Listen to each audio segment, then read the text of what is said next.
Ano ba yan? Dollar coins, hindi ko binibili. Oy, kaya wait lang ya. Wait lang ya. Sagit lang ya, bababa ako. Yan, sakto lang may dumaan. Magkakapera na rin ako sa wakas. Eto. Oh, yeah. O, ginto, pillar, dollar coins, mga lumang pera, hindi ko binibili. Nagbebenta ka nito ya? Ay, bumibili ka nito ya? Hindi ako bumibili nga ng ganyan.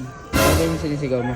Hindi, sumisigaw lang ako ng ginto, dollar, pillar, coins, lumang pera, tubog na ginto, hindi ko binibili. Ba't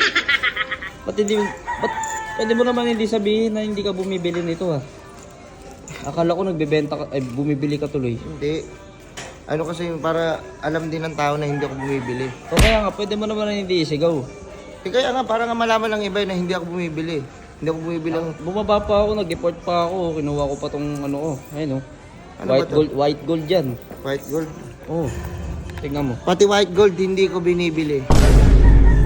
Nagsisisigaw lang ako dito para malaman ng tao na hindi ako bumibili.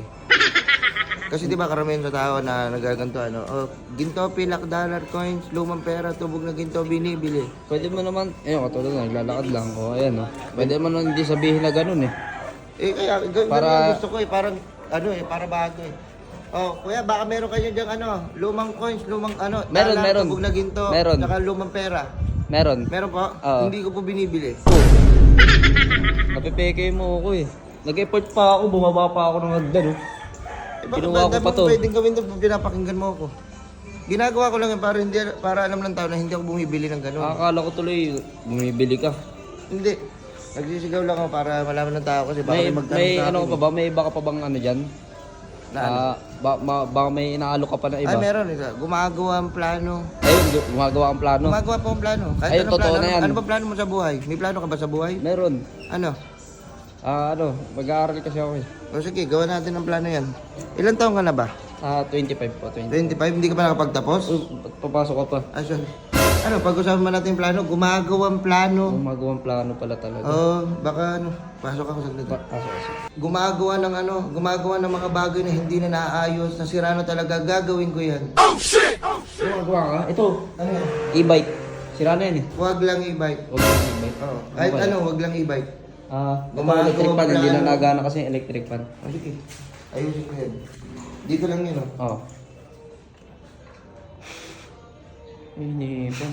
Madumi yung ipin mo. Hindi ka nag-toothbrush. O, diba? Ito lang yun, oh. Ayan, oh. Uy, ang galing mo. Gumagawa ang electric fan. Ang galing mo dyan oh. Repair. Repair oh. Ayan, oh. Ang galing oh. Maundar na oh. Umandar na yan. Magaling ako dyan.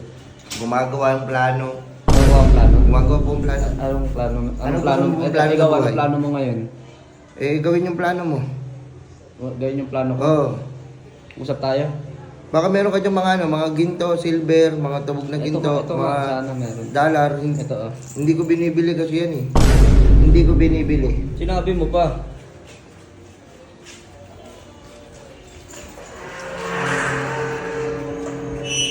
O ginto, pillar. Sira ulo. Oktoberfest na. Ready na ba kayo? Ready. Oktoberfest na! Baka naman wala ka pang auto. Huwag mo na pahirapan yung sarili mo sa pagko-commute papunta sa mga favorite events mo na kasamang barkada. Simple message us para sa updated list of available car units sa swak at pasok sa budget mo. Paano ba yan? Hintayin ka namin ha. Huwag ka mag-alala dahil one day process lang yan. Dito ka na sa M-Cars, the #1 most trusted car company in the Philippines. Di ba? Nice!